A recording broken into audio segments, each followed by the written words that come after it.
Hello, welcome back. For the last time today, it is time for our fifth and final panel called Securing the Public Sector, Learning from Experience. This is also your last chance to utilise all the functions on the PSE365 platform, whether you want to make a connection, share thoughts in the live chat between each other, or ask a question in our Q&A function during this panel. We welcome all the interaction, so please make the most of it while you can. Now, in the age of digital disruption, the need for digital public services reveals how crucial it is to protect the information of the most vulnerable people the public sector provides services for. Ensuring an industry standard can no longer be the norm, with cyber attacks becoming more smarter and more prevalent. For example, a catastrophic ransomware attack cut off 135,000 residents from vital frontline public services, including social care, and the cost of recovery was more than £10 million, which included remedial and replacement work for the council's IT infrastructure. In this panel discussion, we'll be learning from experience, gaining insight into lessons learned, and what public sector leaders need to navigate the challenges of cybersecurity. To help us navigate this topic, we have a brilliant panel this afternoon. Let me introduce Tony Walsh, who is Strategic Account Director at Zerto, Councillor Peter Fleming, who is Chair of the Local Government Association's Improvement and Innovation Board, and Mary Lanigan, who is Leader of Redcar and Cleveland Council. Welcome to you all. Thank you for joining us this afternoon. I know there'll be lots that we can learn from your personal experiences and an overview of what you're seeing. To kick off, it'd be really great just to get a sense of who you are and who you represent. So, Peter, should we start with you?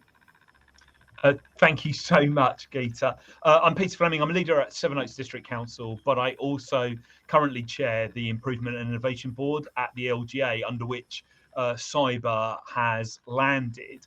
And the Improvement and Innovation Board kind of looks after, as the title says, improvement in the sector, but also looking at how we can best learn from each other, but also other sectors.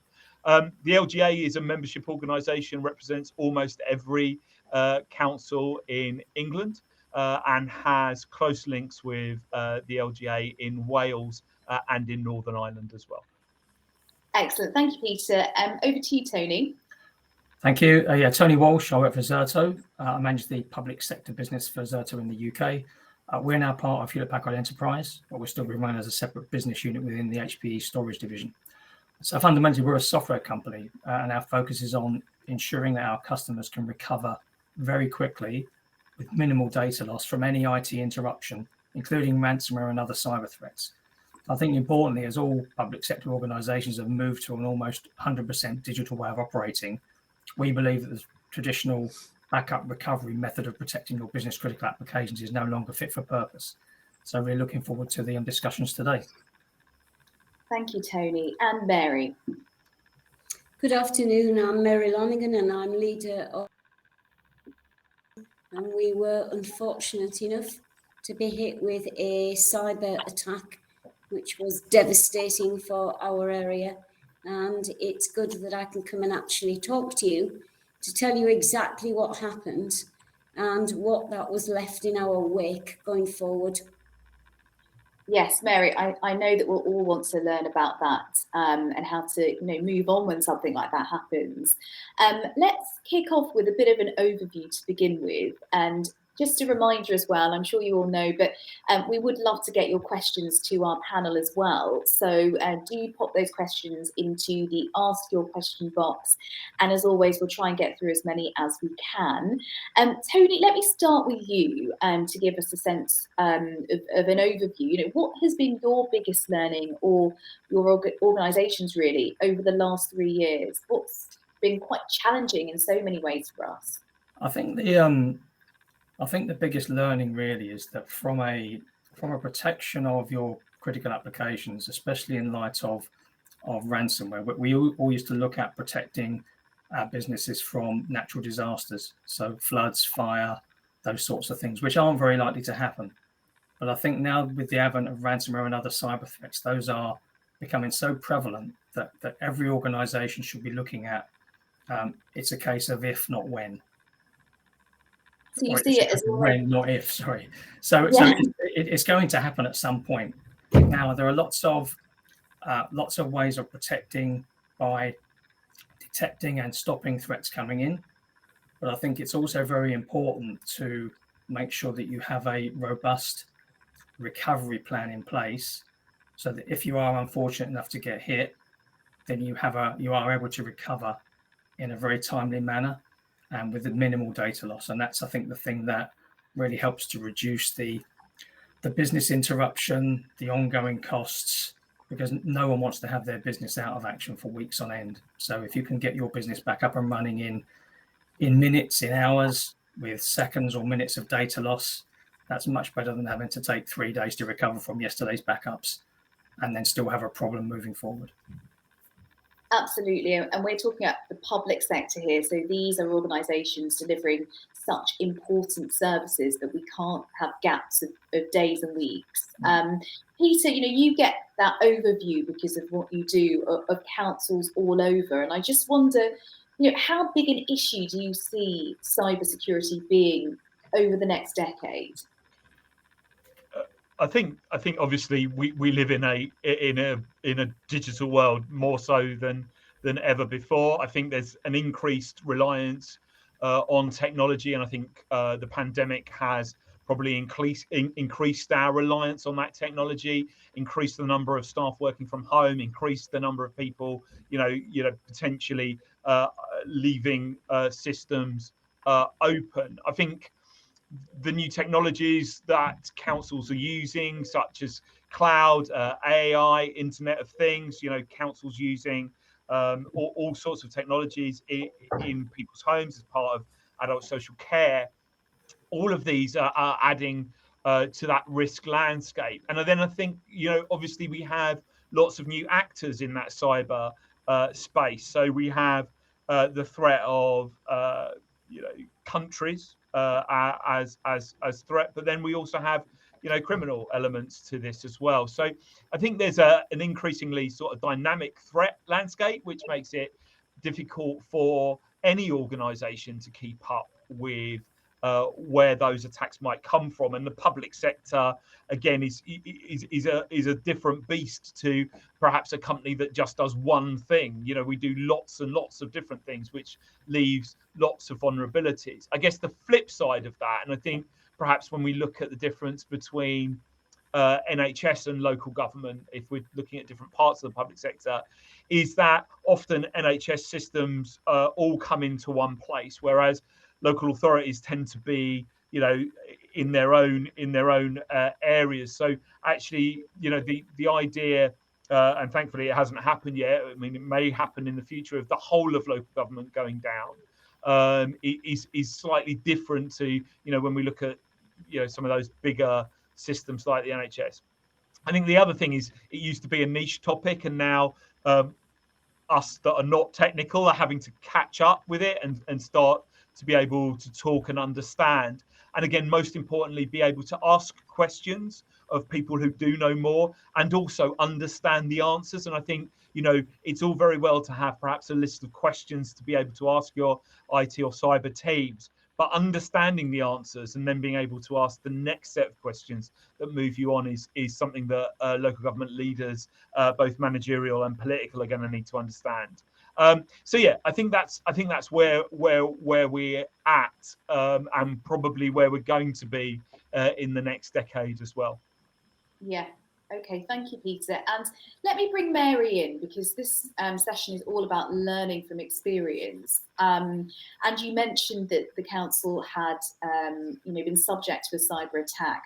What happened, and how serious was it for the council? Critical. And I hear what Peter and Tony had to say about that. We had, or we felt we had, a clean bill of health. We'd been checked. We were at the top of councils for security on our systems. And one Saturday morning, I got a phone call from my managing director to say we've been hit with a cyber attack. And I said, okay. How serious are we here? It turned out to be absolutely devastating. It was a ransom attack that had come in. We later found out that it had been in the system for some time, and for some reason on that Saturday morning, someone had clicked onto it and in it came. Bear in mind, we had social services here. We were linked to Cleveland Police, to James Cook, to everything. Once that happened, everybody surrounding us pulled the plug. And it didn't take days, it took us months in order to do this. GCHQ came up here, and I have to tell you that they were absolutely amazing. It did go to Cobra to have a look at that. It was a very criminal act, and it was from another government, we understand, going forward. There was no way that I could pay any ransom attack. And we weren't sure at that time whether, even if we paid that, could the virus be removed from our systems. So what we actually had was, I had staff in 24/7 with GCHQ. The whole of the it had to be cleaned, it had to be put back together. But the impact on that on social services, on all of our systems, you can imagine, although we got phone lines put in and everything in, we were using pens and paper. We went back to the 50s and 60s in order to do that. Perhaps for looking back now, Redcross Cleveland had all their systems together, which made that more difficult. So what we've done going forward is every part of the systems now are in separate blocks. If they come in again and try to attack us, it doesn't mean that the whole lot will go down. We will lose something. Can I say that this won't happen again? No, I can't, because I think even though that's happened to us and we've put everything in place that we possibly can, nobody is in. And of course, I spoke to the ministers on a daily basis down at Westminster because it was a criminal act. And we were assured that central government would pick up the bill for this because we were running into millions of pounds trying to get this put right. We're a small authority, a unitary authority, and that was crippling us financially. We did eventually come to an agreement. It wasn't what it had cost the local authority. We estimated that it had come in about 10 million. Central government, I think they gave us just under 4 in order to try to offset that. And it wasn't particularly about the money. I suppose we could have borrowed it. It was the total and absolute devastation of what we found here by someone doing what they did. It wiped out a great deal of our systems. We did have GCHQ were very good at coming in and trying to clean up what we had there. The ministers were asking me, are you going to pay the ransom attack? And I said, absolutely not, because then that exposed other councils right across the UK. If they could hit us and we were going to pay a ransom to they're going to do, were they going to hit everyone. So what I've done in the meantime, we have regular updates with elected members. We make sure that they are aware of viruses, not what to open. If there's any question whatsoever, they do that. So on a 3-monthly basis now, everyone's brought in. We check everything, we go through everything. We've got the firewalls up. However, that isn't going to stop them coming in. Yeah, Mary, thank you so much for sharing that and going through, you know, the chronology of what happened. And I can only imagine how devastating that must have been for your teams, and also, you know, knowing that services were being compromised in that way during that period. Tony, let me bring you in, because, you know, this session is about learning from experiences, and Mary's obviously explained some of the things that they're doing now to try and mitigate that. What advice would you have? I think it goes back to the point earlier. It's around you need to protect and detect and try and stop things happening, but you also need to have a recovery plan in place. And I'm sure Mary did have a recovery plan in place. But and going back to Peter's point earlier about questions to ask IT, I think one of the questions that I often like to ask is, when were the service level agreements between IT and the business put in place? And when they were put in place, were they based on what the business really needed, or what IT could deliver at that time? And I think quite often there's a disparity between those two answers. So it's very important to make sure that the recovery process is up to date with what the business needs are today, and being able to make sure that you can recover quickly. Yeah. Well, I've got some comments that are coming in, so I might just read one or two. I think this one, I think the answer from all three of you will be yes, but I am going to read it. And Ben, thank you for sending this through. Ben sharing his experience. He says, hackers claim to have stolen data on 1 billion from a Shanghai police database. People take advantage of IoT to build networks. I receive reports on botnets. Should we focus more on cyber security? I'm pretty sure that you're all going to say yes. But Peter, I wonder, it's quite scary, isn't it? And when you hear what Mary's gone through, and obviously she's doing everything for her council, her teams are trying to do what they can. What is your advice that you give to local councils around this? So, yeah, and unfortunately, Mary, although it was probably the most devastating attack on local government, certainly isn't the only attack there's been on local government. There have been other significant attacks on councils. How can we make sure that we are more secure? I think having appropriate organizational structures, the policies, the processes, picking up on what Tony said, not just internal, but with our suppliers, making sure that actually they aren't the weak link in our cybersecurity chain, making sure everyone knows what role they play. Mary spoke about, making sure that councillors are aware, but also it's making sure every member of staff is aware of their role in cybersecurity. I think the other thing is having proportionate security measures in place to protect systems. There is no such thing as 100% security, and there is a real danger that if we just become scared around cyber and around, actually it will stop us doing things. So the appropriateness, making sure that you are, taking all the steps you can, but it's actually not stopping you progressing as an organization as well.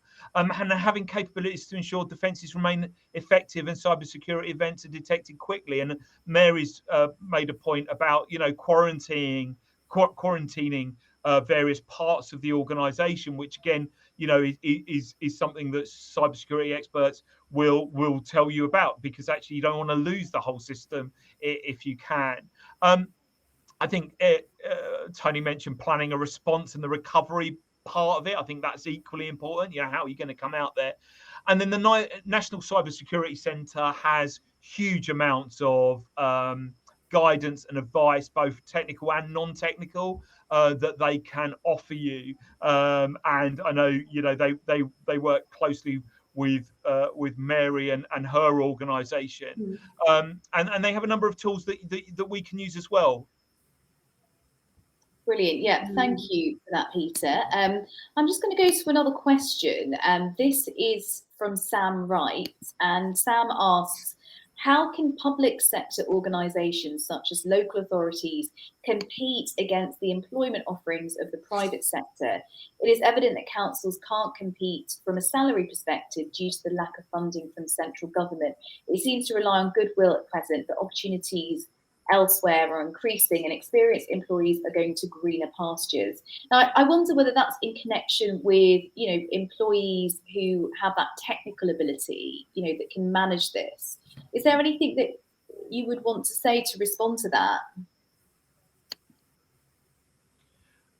Well, I mean, I think, that they're absolutely right, but there are lots of parts of the a council where, you know, potentially people could get paid more in the private sector, planning, you know, all sorts of parts of it. So some people choose to work in the public sector, and that's a choice. I think the other part of it, and this is really important, and I'm sure Tony will back this up, and as will Mary, is that actually, although yes, you do need the experts in the field, you also need everybody to be aware of the part that they play. It cannot be left to one part of the organisation to look after cybersecurity. It has to be everybody's responsibility. Now, it's not going to be everybody's responsibility at the same level, but everybody has a part to play in cybersecurity, because actually everybody is potentially the route in. So I do hear what they're saying, and obviously funding is always going to be an issue.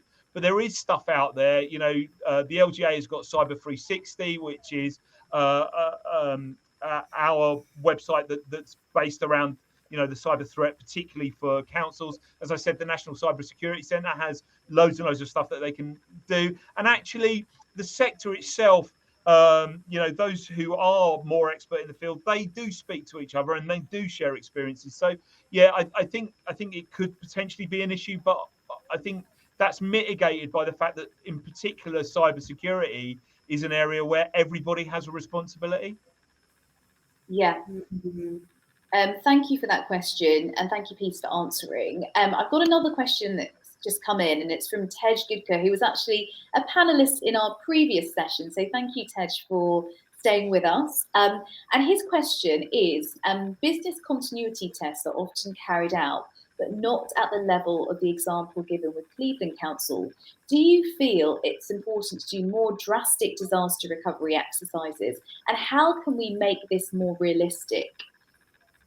Tony, perhaps you could pick up on that one. Yeah, it's an interesting question. And again, it's one of the questions I often ask organisations is, how often do you do a DR test? And for me personally, I'm talking from an IT perspective, not a full organisational business continuity. But the answer back to that around doing an IT disaster recovery test is usually once a year if you're lucky. And that's quite a traditional answer. And most organisations do it once a year because it's quite an invasive thing to do. You have to shut production down usually to do a full DR test. Now, I don't want to make this a plug for the company I work for, but one of the things that we offer is the ability to do a DR test as often as you need. You can do a DR test weekly if you like. And the advantage there is that if you're doing a DR test once a year, again, because we're now more digital, so many things change in the infrastructure and in the environment throughout a year period, that just because you do a successful DR test in January doesn't mean that same test will work again in June or July. So the ability to test regularly and know and have that confidence that you've tested it 3 weeks ago or 2 weeks ago, so at 3 o'clock in the morning or on a Saturday morning when you get the call and everything's gone wrong, you have that confidence that you tested it recently and you know that the recovery plan will work. Again, that's just from an IT perspective, not from a generic business continuity organisational perspective. And we are actually, Tony, doing those DR tests. We are absolutely making sure that, and you're quite right, because I think it was once yearly. When this happened to us and we started to recover, we were doing it, and I suppose people think, well, that's a bit over the top, but we could not go through that system again. And now we're doing it every couple of months, Tony, just to make sure that we are, and you're quite right, because we can do that DR and the virus can come in the next day. So you don't know. But the business continuity, and we looked at all that, we made sure that we were fit for purpose, if you like. So for us, it was a massive wake-up call following what had happened to us. So we've overhauled all of our systems going forward with this, but we're testing every couple of months to make sure that we're okay. And it is a little disruptive. However, we can't go through that again at the cost and the disruption and all of our other organisations that feed into us. We can't have that. So that's where we are. Yeah. Great. And just to say, we've got about just 4.5 minutes left. So if you do have any final questions that you'd like to send our panellists, please submit them now. Mary, I just wanted to ask you, because obviously you've shared the cost of the ransomware attack and what that looked like financially, but I imagine there's a cost as well in terms of the pressures it placed on your staff. What was that like? It was pretty bad. My social services staff were in Saturday, Sunday, trying to make checks, making sure, and of course, when you're writing things down on pens and paper, that's extremely difficult. But my IT staff worked along with GCHQ. We actually were taking food into them, into the building where they were working. They were working 12, 14 hours a day. In order to do that, we did give them some time off once we got this sorted out. But I have to say that the staff right across the board at Redcomb Cleveland absolutely worked 10, 12 hours a day, longer than that, because we needed to get this right. And what we had, Tony, with this is, this did week after week after week in order to make sure that that was good. I think GCHQ were with us about 6 weeks, cleaning all those systems down and trying to make sure that we lost some things, Tony. I lost payroll. And so the next local authority to us, they actually paid the staff our payroll. We got details over to them and took it back 2 months and said, if we owe you anything else, we will catch up as we go further forward with it. But to be fair to everybody pulled together. It was central government I had the issues with. I would ring them and they kept saying, it's okay, Mary. And actually, no, it wasn't. And when we submitted our cost, they were going, oh, well, I'm not quite sure about that. And it actually took me, in order to get any money back off central government, 13 months. So they kept questioning what we'd spent and where it was, and that was added stress on the local authority. But in the end, we've come through that. And I would advise anyone who has local authority, wherever it is, to do everything that they possibly can. And we are not 100% secure. We've mitigated as much as we can to stop this ever happening again, because it was absolutely devastating. Thank you, Mary, for your honesty. And actually, it's something that's been commented on in our live chat as well. Sarah Davis-Solon said, thanks so much to Mary for her candidness, because ultimately that's how we'll all learn, really, if we share this knowledge and information. So I'm just conscious that we're nearing the end of this discussion panel, and I just thought before we do so, it'd be great to get a kind of final take home from each of you. If there's one thing that you could impart in terms of what we should all be thinking about in the public sector about cybersecurity, what we could be implementing, what might that be? Perhaps I could kick off with Tony. I think my summary really would be that prevention is obviously preferable, but you should still focus on recoverability as well, just in case. Great, thank you, Tony. And Mary, you were nodding there, so I'll go to you next. Absolutely, and it's to make sure that you've mitigated as much as you can. We were in a strange position where we had everything together, and I had one of these calls last year with some of the other councils in the UK, and one of the chaps was saying to me, oh, we're going to put everything together, Mary, and I went, please don't do that, because where we are with the separate entities that we've got for children's services and everything else, we can recover quicker than what we could have done where everything was bunched up together. But all I can say to people out there is, and just reiterate what Tony said, it's prevention if you can, but make sure that you're as up to date as you possibly can be. Thank you, Mary. And finally, Peter. I mean, I think there's no such thing as 100% data security. Your organisation will be is being attacked constantly. You should expect a cybersecurity incident. I think that's now an absolute given. I think most organizations, whether they're public or private, will be under some kind of attack at some point. So it is about that response, making sure that you've got as much in place as you can that doesn't stop you doing what you need to do. But as Tony says, also test how you recover at the other end of it. Excellent. Well, thank you for your time and for your insights. We are coming to the end of this panel discussion. So a big thank you to Tony Walsh, to Councillor Peter Fleming, and to Leader of Council at Redcar and Cleveland Council, Mary Lanigan. Thank you to you all for joining us. And thank you to everyone for being a part of our event today. We're coming to the end. Just a few things to tell you. Of course, we discussed so many topics as part of public sector cybersecurity, and I hope there's a lot that you've taken from today's event. Thank you to all our panelists today, and also thank you to all of you who have submitted questions, because it just means that we're all learning from each other. A big thank you from the team here at PSE365.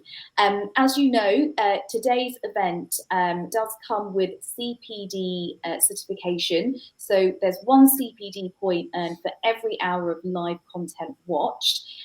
So if you want that certificate, CPD certificate, please email marketing@cognitivepublishing.com.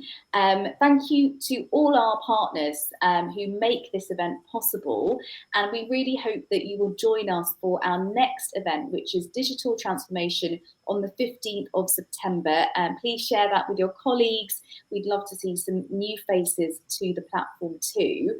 And that's all from me for the end of today. Thank you for being with us, for sharing, for listening, hopefully learning. You've been a great audience, and we look forward to seeing you again next time. Thank you. Bye. Thank you. Bye-bye.